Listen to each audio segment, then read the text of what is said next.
উপলব্ধি করেছে। আমি দুটো তিনটে পয়েন্টের উপরে কথা বলব।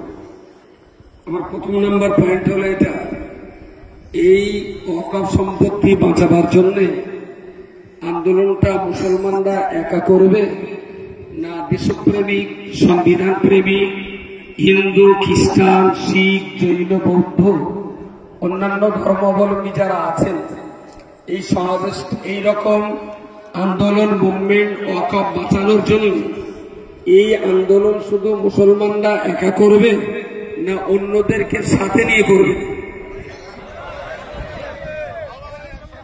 আচ্ছা, সবাইকে যদি একসাথে নিয়ে করতে হয় তাহলে আপনি যেমন নারায় তকবীর দেন তাদেরও হরিবল দিতে হবে।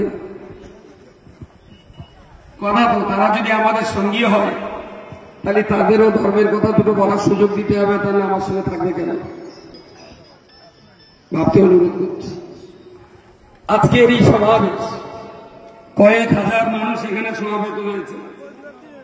প্রথমেই আপনাকে মাথায় রাখতে হবে, আপনি মুভমেন্ট করছেন নারায়ণ, আপনার নপাড়া একেবারে মার্কেটের ব্যাক সাইডে। আমার জীবনে এই রাস্তার নিচেই আজকে ফার্স্ট নেমেছে। আর আপনার চোখের সামনে নয়, লক্ষ কোটি মানুষের চোখের সামনে নরেন্দ্র মোদী, অমিত শাহের চোখে চোখ রেখে বীর এবং পৌরসত্বের প্রমাণ দিয়ে 192 জন হিন্দু, শিখ এবং অন্য ধর্ম অবলম্বী এমপি, তারা নপাড়ার ফাঁকা মাঠে মুভমেন্ট করেনি। তারা শাসকের চোখে চোখ রেখে, আরএসএস এর পান্ডাদের চোখে চোখ রেখে মধ্যা মানুষের মতো 192 জন অমুসলিম এমপি যারা পার্লামেন্টে লড়াই করেছেন, আপনার এই লড়াইয়ের চাইতে তাদের লড়াইয়ের দামটা কি কম মনে হয়? একেবারে সত্যি কথা বলবেন, আপনার লড়াইয়ের গুরুত্ব কতটা? আর 192 জন অমুসলিম এমপি যারা, তাদের লড়াইয়ের গুরুত্ব আপনারটা বেশি না তাদেরটা বেশি? জোরে বলেন। তাহলে মনে রাখতে হবে, ওয়াকফ আন্দোলন শুধু মুসলমানদের আন্দোলন নয়। ওয়াকফ আন্দোলন ভারতবর্ষের ঐতিহ্য টিকিয়ে রাখার আন্দোলন। ওয়াকফ আন্দোলন সংবিধানকে বাঁচিয়ে রাখার আন্দোলন। ওয়াকফ আন্দোলন দিল্লির পার্লামেন্টের ভিতর থেকে আরএসএস নামীয় গাদ্দারদেরকে ছিটিয়ে বার করে আরএসএস মুক্ত ভারত গড়ার আন্দোলনের নামই হল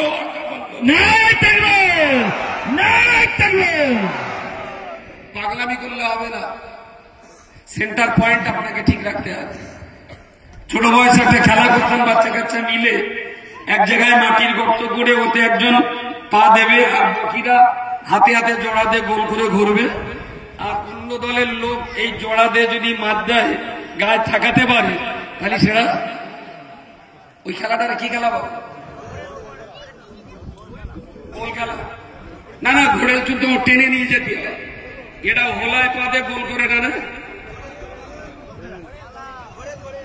যা বলেন। আচ্ছা, এই অন্যকে মার দিতে যে সবার আগে আছে সে তো টেনে আর একজনকে ছুঁয়ে দেবে। জোর করে টানার কারণে যদি হোলা থেকে পা উঠে যায়, আমি দেখছি আপনাদের মুভমেন্ট মাঝে মাঝে হোলা থেকে পা উঠে যাচ্ছে। যতক্ষণ আপনার পা হোলার উপরে আছে ততক্ষণ হাত জোড়া দিয়ে কাউকে মারতে গেলে ভয়তে পালিয়ে যাবে।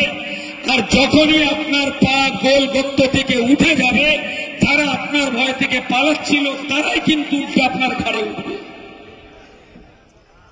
আপনাকে ভারতের একজন কৃতি সন্তানের প্রমাণ দিতে হবে আপনি সংবিধান প্রেমী।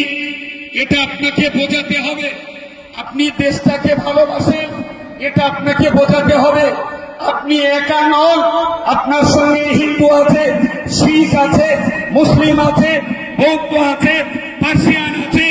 সবাই যখন আপনার চারপাশে থাকবে তখন কিন্তু আরএসএস এর এই গাদ্দারগুলো আপনাকে ভয় পাবে।